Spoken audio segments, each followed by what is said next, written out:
For 14 months, a boy nobody defended learned how to move quietly, speak softer, and survive longer than any child should have to. On a gray Thursday afternoon, he limped into a diner with an arm cast that hadn't been changed in months and asked one terrifying-looking biker for permission to sit down. He had one shot, because if he failed, he didn't have a next place to go. But what happened 47 seconds later made a whole room realize they'd been ignoring a nightmare hiding in plain sight. And the part that still gets people? The biker didn't raise his voice. He raised a promise.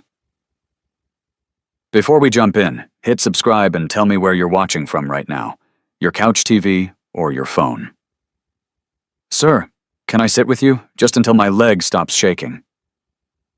Jacob Jake Morrison said it like a prayer he wasn't sure he deserved to say out loud. His voice didn't crack because he was dramatic. It cracked because he was 9 and running on fumes. The place was called Penny's Harvest Diner, a little off the highway outside Marshfield, Missouri, clean enough to feel safe, busy enough to disappear inside, and loud enough that a kid could ask for help without drawing a spotlight. That was the plan, anyway. Jake's limp was the kind you don't fake. One side of his body moved like it was carrying a secret weight. His right arm sat inside a faded, grimy cast covered in old signatures, names written months ago by kids who thought a cast was something fun, not something that turns into a cage when nobody takes you back to the doctor. His sneakers were split at the toes, held together with strips of duct tape. His hoodie was 2 sizes too big.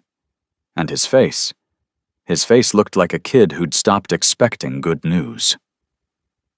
He stepped in and froze for a half-beat, eyes darting, counting exits, counting adults, counting threats.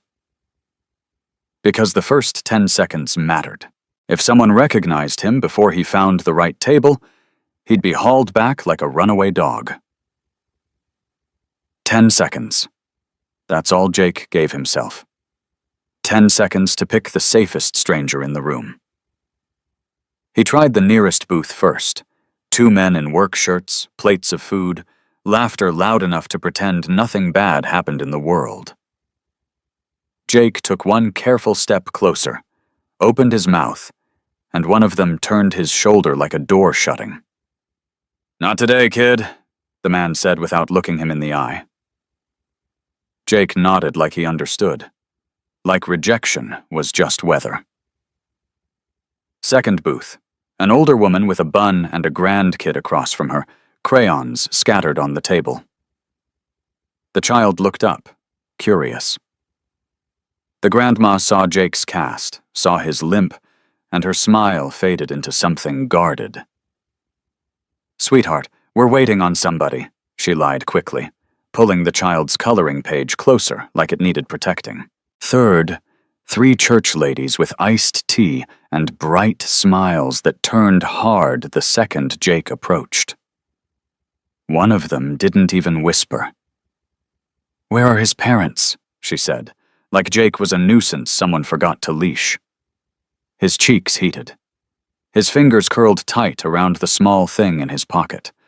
A brass key tag stamped with a room number, heavy and cold, like it didn't belong to a kid at all. He didn't pull it out. Not yet. That key tag was his proof, his panic button, his last card. And he didn't know who earned it. He turned toward the back corner. That's when the room changed, and most people didn't even notice they were the reason.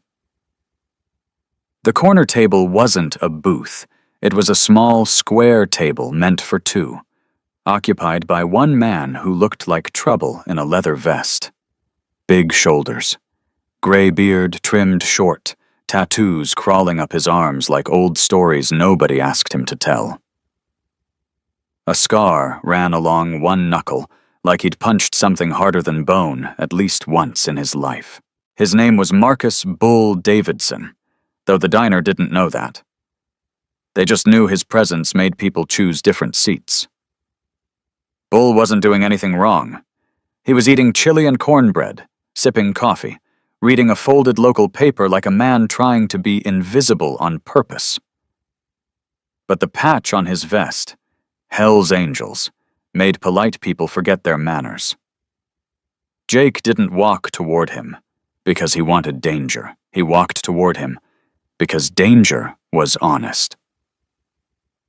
The other tables had smiled first and then shut him out. Bull looked like he'd never bother smiling for show. Jake stopped beside the table, close enough that Bull could see the grime at the edge of the cast, the faint yellow bruise on Jake's neck, and the way the boy's knee trembled like his body was begging to sit before it gave out. Jake swallowed once, hard. "Sir, can I sit with you? Nobody else will." Bull didn't do that thing adults do, where they pause to measure the social cost of kindness. He didn't scan the diner for witnesses. He didn't look away and pretend he didn't hear. He reached down with his boot and nudged the empty chair out gently, like he was sliding a lifeboat across water. "Sit," he said. Gravel voice, soft delivery. No fear in it. "You're okay right here." Jake's shoulders dropped like someone had cut a rope, but when he tried to lower himself into the chair, his bad hip caught. Pain lightninged through him, and his balance went. His crutch slipped, metal clattered. Heads snapped up like a flock of birds. And in that instant, Jake's eyes went wide with the oldest kind of panic. Because what he didn't know was the sound of that crutch hitting the floor had just bought him attention he couldn't afford. Bull stood so fast the chair legs scraped the tile. He caught the crutch, set it upright, and steadied Jake with one hand at his elbow. Not grabbing, not squeezing, just anchoring him like a wall that doesn't move. "You're good," Bull murmured, low enough only Jake could hear. "Nobody's touching you." Bull sat again, slower this time, and Jake finally eased into the chair like it was made of glass. A waitress in her 60s, name tag said Darla, hovered near the counter pretending to wipe the same spot twice. Her eyes kept flicking to the kid, then to Bull, like she didn't know which part was more dangerous. The biker, or the fact the biker was about to care. Bull lifted 2 fingers, a small signal.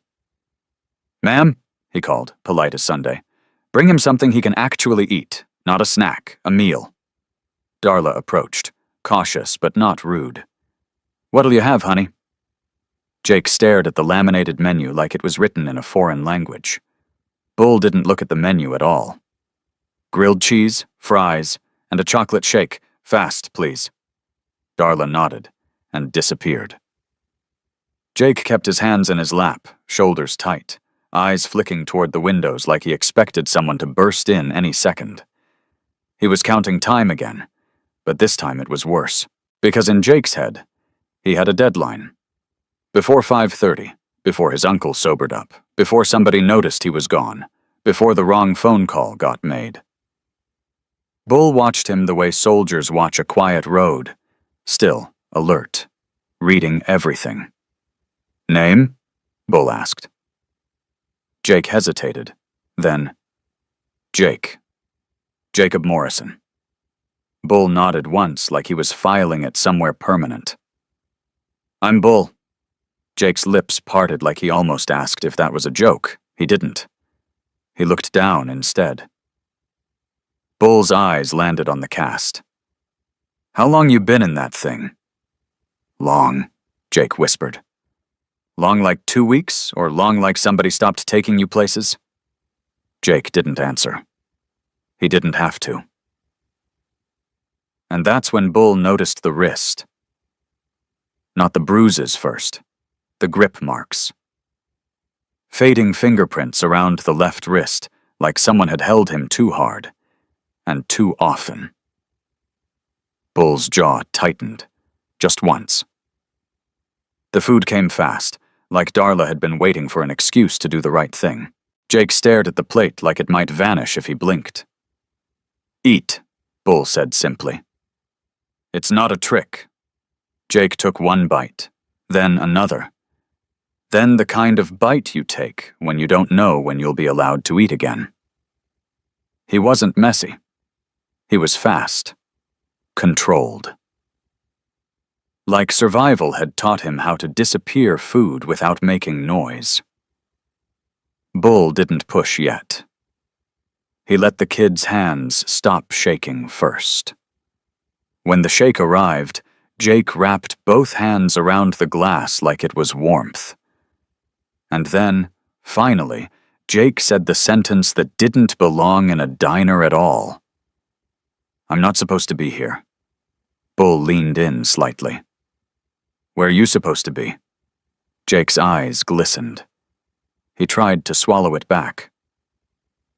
It didn't go. "At home," he said. "With my uncle." Bull didn't react big, no cursing, no theatrics, just a steady look that said, "Keep going." Jake's voice dropped into a whisper that felt like it had claws in it. "I can't go back. He's trying to make it look like I won't make it." The air around their table felt thicker. A fork paused somewhere behind them. A laugh died mid-breath. People heard "trying" and "won't make it," and suddenly their pancakes didn't taste the same. Bull kept his voice calm. "Tell me why you believe that." Jake reached into his hoodie pocket with his good hand and pulled out the brass motel key tag. The number stamped into it caught the light. "I took this," Jake said, trembling, from his pocket, because he said it on the phone in that room, and I heard it. Bull didn't touch the key tag yet. He just looked at it like it was a bullet on a table. Jake's words started coming faster, like once the door cracked open, the whole truth shoved through. "He broke my hip," Jake blurted. "He pushed me down the basement steps and told the doctor I fell. He locks the pantry. He locks my door from the outside. He took me out of school, said he was homeschooling, but he doesn't teach me. He just leaves me there." Bull's eyes stayed on Jake's face. Not the diner, not the people listening, not the judgment. Only the kid. Jake's lower lip shook. "I heard him say, if I don't make it through the winter, he gets the money." Bull's voice stayed level, but something in it sharpened. "What money?" Jake squeezed the key tag until his knuckles went white. "My parents died," he whispered. "Car wreck, last year. There's insurance, trust money. My uncle gets some now, and he controls the rest." Bull nodded once, slow. "And he spent it," Jake added, like he'd learned to recognize adult desperation. "He's always mad about money, always on the phone, and he said if it looks natural, nobody asks questions." Jake's eyes finally met Bull's, and there was a kind of pleading there that didn't ask for pity. It asked for belief. "The police came once," Jake said. He smiled at them. They looked at me like I was lying. "Everybody believes him."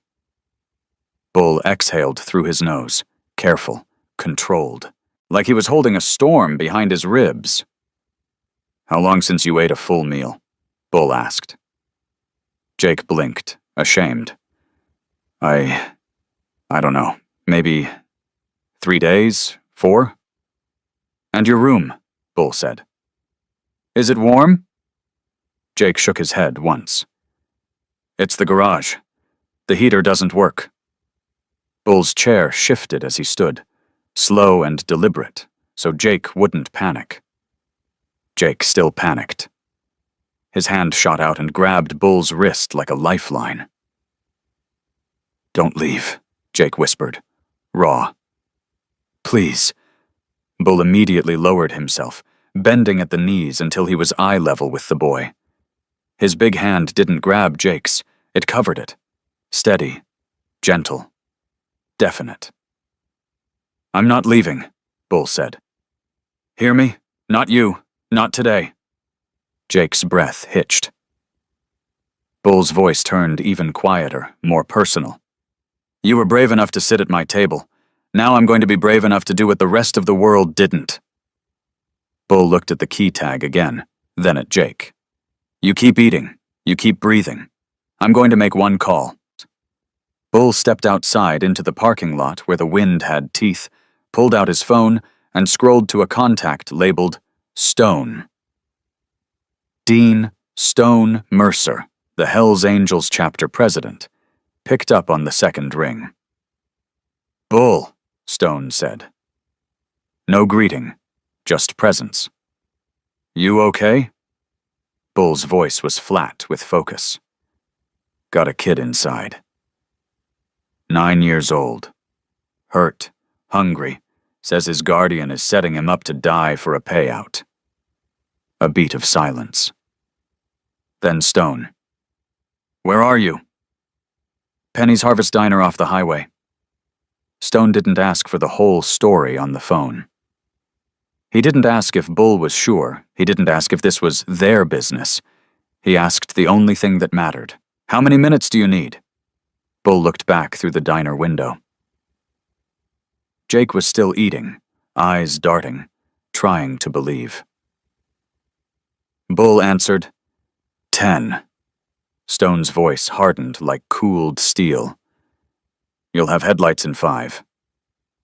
Bull ended the call and stood there in the wind, jaw set, while the sky dimmed toward evening. And that's when the rumble started. Not loud at first, just a low vibration you feel more than hear. Because what Jake didn't know yet was, the moment Bull made that call, the waiting was over. If you're watching, and you believe kids deserve real protection, subscribe and comment where you're watching from, TV or phone, because Stage 3 is where the truth finally stops whispering. The first bike rolled in like a low growl under the diner's neon sign. Then a second.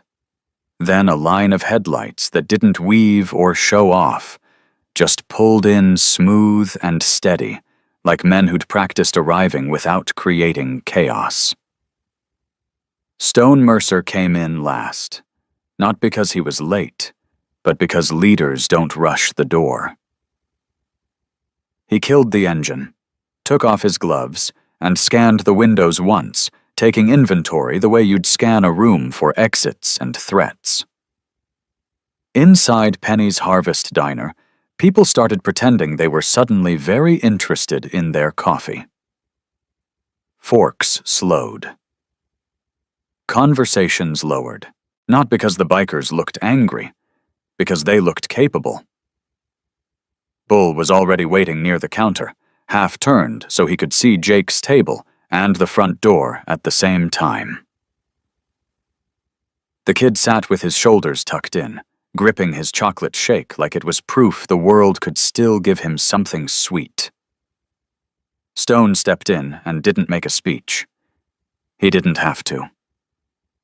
The patch on his vest said Hells Angels, but his eyes said something else entirely. This is getting handled, and nobody needs to get hurt for it to happen. Bull met him halfway. He's the one, Bull said quietly, chin nodding toward Jake. Name's Jacob Morrison. Says his uncle is Rick Holloway. Stone's face didn't change much, but his gaze sharpened a hair. That the same Holloway who runs his mouth at council meetings? He asked. Bull gave a small, grim nod. The same. Stone didn't walk straight to Jake like he wanted to loom over him. He took a slow angle, stopping short, lowering his body slightly so he wasn't towering. It was a subtle thing, but it mattered to a kid who flinched at fast adult movements. Jake, Stone said, voice calm and grounded. I'm Stone. Bull called me because he trusts me with hard things. Is it okay if I sit for 1 minute? Jake glanced at Bull first. Bull didn't nod dramatically. He just held Jake's eyes and gave the smallest yes, the kind that says, "I'm still here," Jake swallowed, and nodded once. Stone sat, hands visible, no sudden moves. "You did something brave today," he said. "Now we're going to do something smart. We're going to keep you safe, and we're going to make it stick." Jake's lips trembled. "People always," he started, then stopped like he didn't want to sound like a kid complaining. Stone finished it gently. "People always believe the grown-up with the clean shirt," he said. "Yeah, I know."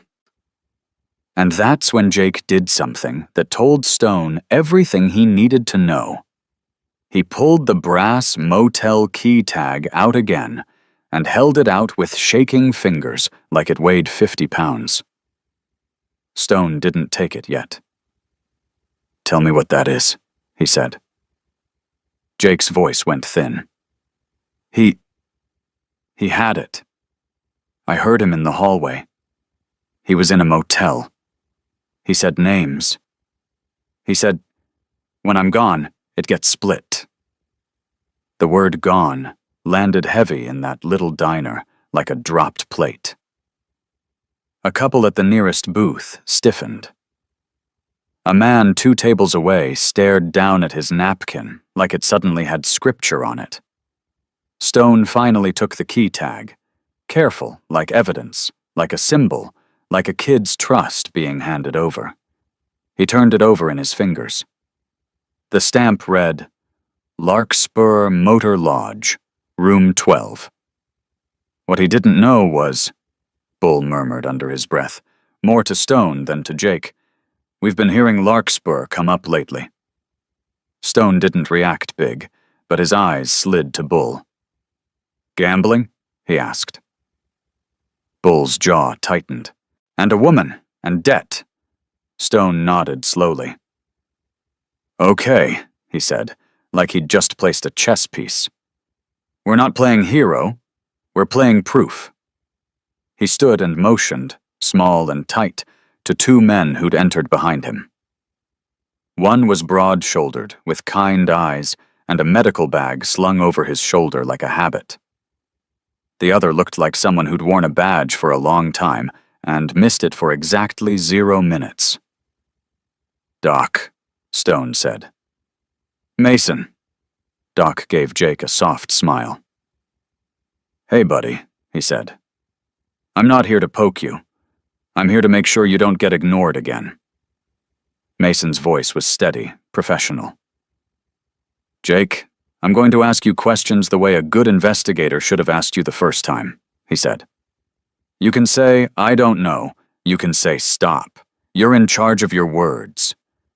Jake blinked hard, like he'd never heard an adult say that to him. Stone looked at Bull. "Where are we on time?" he asked. Bull checked his phone, about 18, and Stone's gaze flicked to the window, the parking lot, the highway beyond it. "We've got a narrow window," he said. "If Holloway realizes he can't control the narrative, he'll sprint to the nearest authority figure and paint the kid as unstable. We need to be first with facts." Then he leaned down toward Bull and said the sentence that changed how this day would end. "I want law enforcement arriving to us," Stone said, "not us chasing them." Bull nodded. "Already called the sheriff's non-emergency," he said. "Dispatch set of units in the area." Stone's mouth pressed into a line. "Not good enough," he said quietly. "Make it unavoidable." Mason took out his phone and stepped aside. "I'm calling the state hotline and the county prosecutor's office," he said. "And I'm doing it on speaker." Doc crouched beside Jake's chair. "Can I look at your arm?" he asked gently. "Just look." Jake flinched, then glanced at Bull again. Bull kept his voice low. "He's safe," Bull said. "He's checking. Not hurting." Good. Jake nodded. Doc examined the cast edges without touching skin too hard. His expression stayed calm, but his eyes sharpened when he saw irritation and a faint, angry redness near the seam. "This cast should have been changed," Doc said softly. "A while ago." Jake's throat bobbed. "He said it costs money," he whispered. Doc nodded like he'd heard that line 100 times from kids who didn't know adults were lying. "You did nothing wrong," he said. Darla, the waitress, hovered again, wringing her hands in the way older women do when their heart wants to help, but their life has taught them to be careful. Stone turned toward her, voice respectful. "Ma'am," he said. "What's your name?" "Darla," she answered, cautious. "Darla," Stone said, "we're going to need the diner's security footage from today, and we're going to need you to tell an officer what you saw when this boy walked in." Darla's eyes widened. I don't want trouble," she whispered. Stone nodded once. "Neither do we," he said. "We want safety. Trouble is already here. We're just turning the lights on." Darla looked at Jake, saw the bruising, saw the hunger, saw the way his shoulders stayed braced like he expected pain. Her chin lifted a fraction. "Manager's in the back," she said. "I'll get him." Mason's call clicked on speaker. "Missouri Child Abuse and Neglect Hotline," a voice answered. Mason gave his name and his credentials without bragging. "I'm reporting imminent danger," he said. 9-year-old male, Jacob Morrison, suspected severe neglect and physical abuse. Guardian is Richard Holloway, 47. There is an alleged financial motive involving life insurance and an additional accidental death policy. Jake's eyes went wide at the words. Imminent danger. He looked like he expected adults to laugh or dismiss it. Instead, the woman on the hotline asked, "Is the child with you right now?" Mason answered, "Yes." "Is the alleged abuser aware of the child's location?" "Not yet," Mason said. "But he will be." And that's when Stone glanced toward the window again, because he didn't like the word yet. Bull followed his eyes. A clean, black Ford F-150 rolled into the lot and stopped for half a beat like the driver was checking for something. Then it pulled forward, slow, confident, like it owned the place. Bull's voice went quiet, in a way that carried threat without saying a threatening word. "That's him," Bull said. Jake saw the truck through the window and went pale so fast it was like someone drained the color from his skin. His hands shot under the table like he wanted to disappear into the floor. "He found me," Jake breathed. "He found me." Stone didn't move fast. He moved certain. "Bull," Stone said, "stay with Jake." Then Stone stepped outside with Mason and 2 others, not in a mob, not in a wave, just 4 men walking like they belonged to the law of gravity. Rick Holloway climbed out of the truck wearing pressed jeans and a clean pullover, the kind of outfit that screams, "I'm a respectable man having a frustrating day." He put on his smile before he even shut the door. Stone noticed something else, though. Rick's eyes didn't go to the diner sign first. They went straight to the windows, straight to the back corner, straight to Jake. That tiny detail was the first crack in Rick's story. Rick started walking toward the entrance like he intended to stroll in and collect his property. He barely made it 3 steps before Stone shifted 1 foot into his path. Not aggressive, just present. "Afternoon," Stone said pleasantly. "Can I help you?" Rick's smile tightened. "I'm here for my nephew," he said, voice loud enough to sound concerned but not loud enough to look like a scene. "He ran away. He's confused. He has issues." Stone nodded slowly. "What's his name?" Stone asked. Rick blinked, not because he didn't know, because he didn't like being questioned. "Jacob," he said quickly. "Jacob Morrison." Stone didn't argue. He didn't accuse. He just held eye contact and said, "You're his legal guardian?" "Of course," Rick snapped, then softened it immediately. "Yes, since his parents passed. Poor kids. Troubled." And that's when Mason spoke, still calm, still professional. "Sir, we've made reports," Mason said. "An officer is on the way. You can wait right here." Rick's smile returned, but it didn't touch his eyes. "Reports?" he said, like it was ridiculous. "This is absurd. Look, he tells stories. He lies. He wants attention. He's been through trauma." Stone nodded again, like he agreed with the concept of trauma. "Yeah," Stone said, voice even.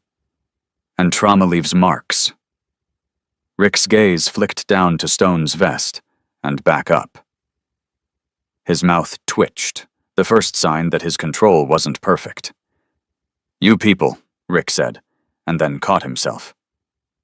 "Gentlemen, with all due respect, you're not family. You're not law enforcement. Step aside." Stone didn't step aside. "With all due respect," Stone replied, "you don't get to remove a terrified child from a public place while reports are active."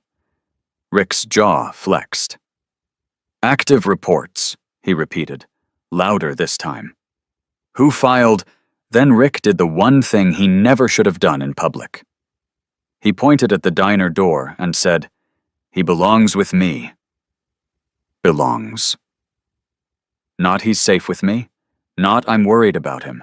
Not I've been looking everywhere. Belongs. Stone kept his face neutral, but his eyes went cold in a way Rick couldn't charm. "A child isn't a belonging," Stone said softly. Rick stepped closer, trying to intimidate with proximity. "Move," he said through his teeth, the smile gone now. And that's when Stone lifted his phone slightly, not like a weapon, like a mirror. "Just so you know," Stone said, "this is recorded." Rick froze for half a second. That half-second mattered because it meant Rick understood the game had shifted from control to consequences. He recovered fast. "Fine," he said. "Record all you want. I have nothing to hide." Stone didn't argue. He simply stepped half a foot to the side so Rick couldn't claim he was blocked from leaving, while still holding the space between Rick and the entrance. "Wait right there," Stone said. "Deputy will be here any minute." Rick's nostrils flared. Then he tried a new tactic. Sadness. "My nephew is sick," Rick said louder, making sure anyone walking by could hear. "He needs medication. He can't be out in public."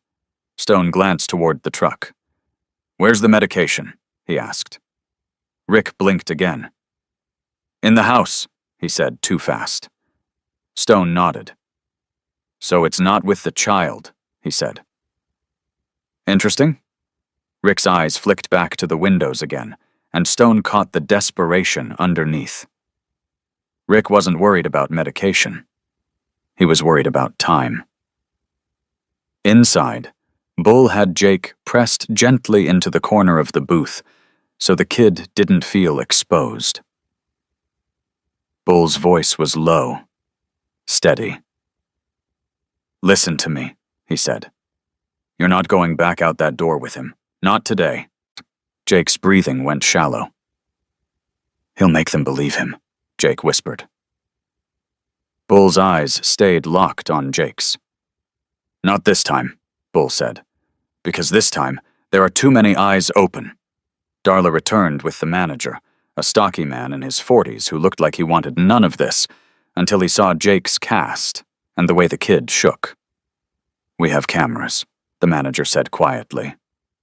"Footage saves for 30 days.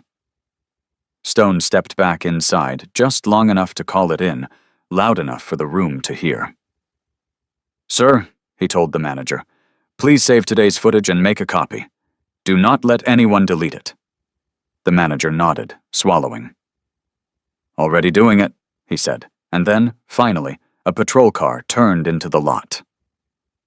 Rick's smile came back like a mask snapping into place. "Thank God," he said, loud and relieved.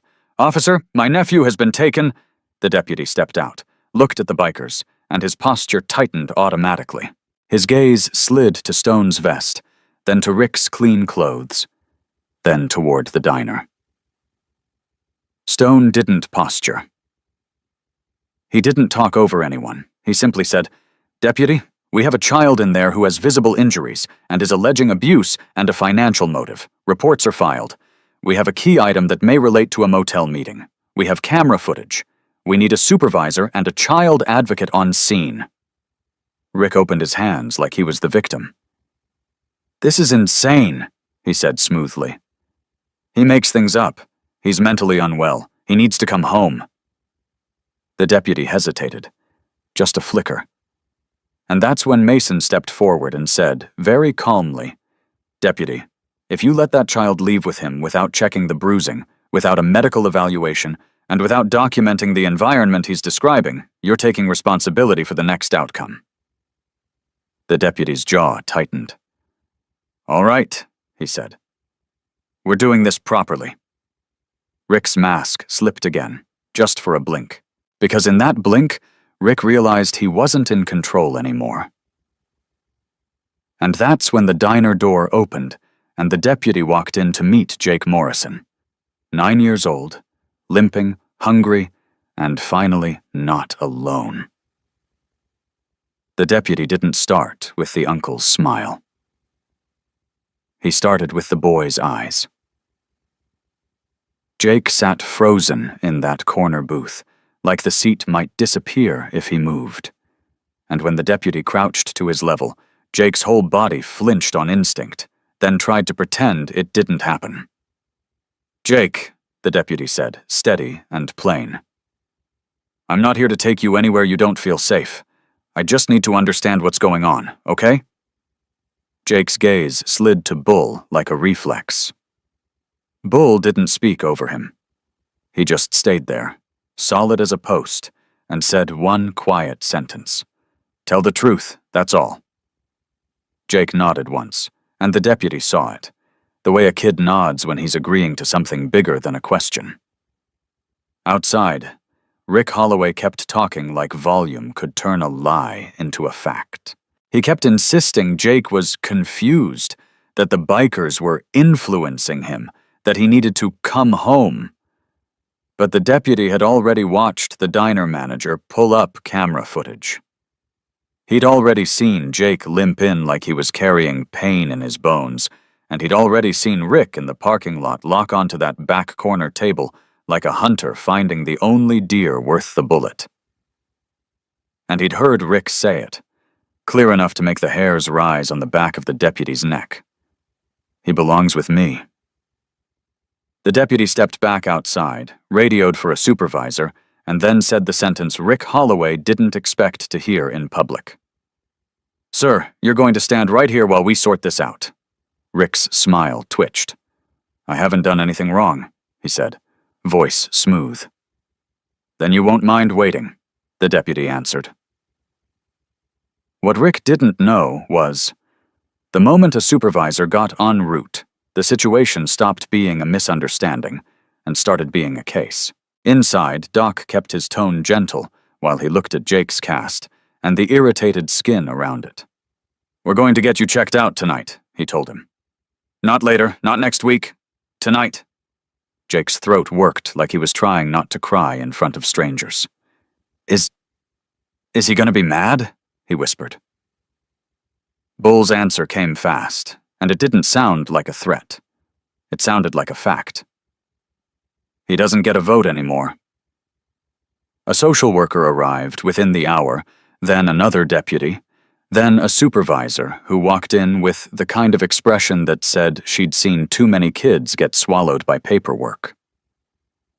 She sat near Jake, asked permission before she spoke, and listened without interrupting while he told the story in short bursts, because kids don't narrate pain like adults do. They drop the pieces they can carry. The garage room, The locked door from the outside, the pantry padlocks, the cold nights, the homeschooling that was really just isolation. The cast that never got changed, the bruise marks that came and went like weather, and finally, the brass motel key tag. Stone held it out to the supervisor like it was made of glass. "He says he took this from Holloway's pocket," Stone explained. "Room number's on it. He overheard a call in the hallway." The supervisor didn't roll her eyes. She didn't dismiss it as kid imagination. She nodded, wrote it down, and asked Jake, "Do you know the name of the motel?" Jake's voice came out tiny. "Larkspur," he said. "The tag says Larkspur." That little piece of metal changed everything, because it wasn't a feeling. It wasn't a suspicion, it was a thread you could pull. The supervisor turned to the deputy. "I want a welfare check and a scene assessment at the residence tonight," she said. "And I want photographs, proper ones." Rick Holloway heard that through the open door and lost his calm for the first time. "No," he snapped, the mask slipping. "You can't just— That's my house."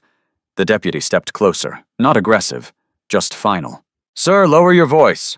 Rick tried to recover. "He's unstable," he insisted, turning toward the supervisor like he could charm her too. "He lies. He wants attention. The supervisor didn't look impressed. "Then we'll find out," she said. An ambulance arrived, more routine than dramatic, and Jake's whole body tensed again like sirens meant punishment. Doc leaned in and spoke right into Jake's spoor. "This ride is for you," Doc said. "Not because you did something wrong, because you deserve medical care like any other kid." Jake stared at him like that idea was new.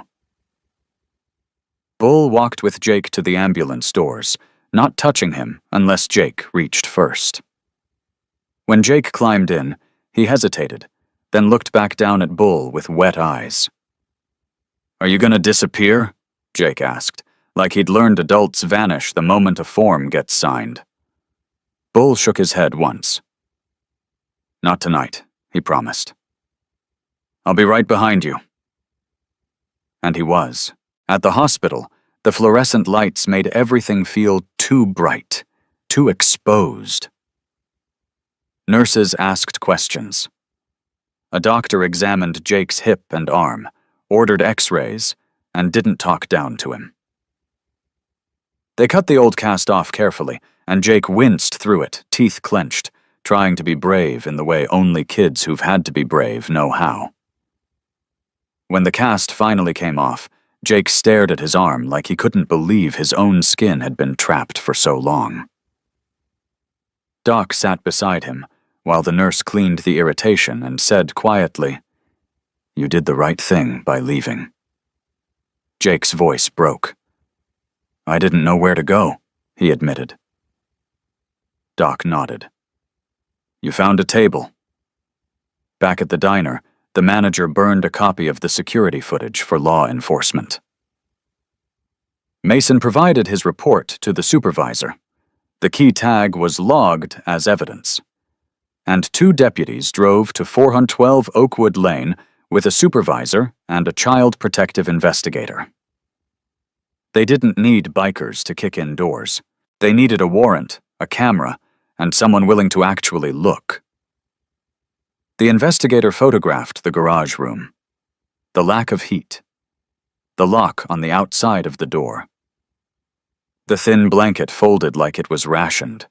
The pantry with padlocks. The "Bless This Home" sign on the porch that suddenly felt like a joke told by a cruel man. And inside a desk drawer, they found paperwork that made the room go quiet. A life insurance trust statement with Jake's name, a guardian control document, and an accidental death policy form. Recent. The kind of form that doesn't prove intent by itself, but doesn't belong in a loving home either. What happened next wasn't loud. It was procedural. Rick Holloway was detained that night.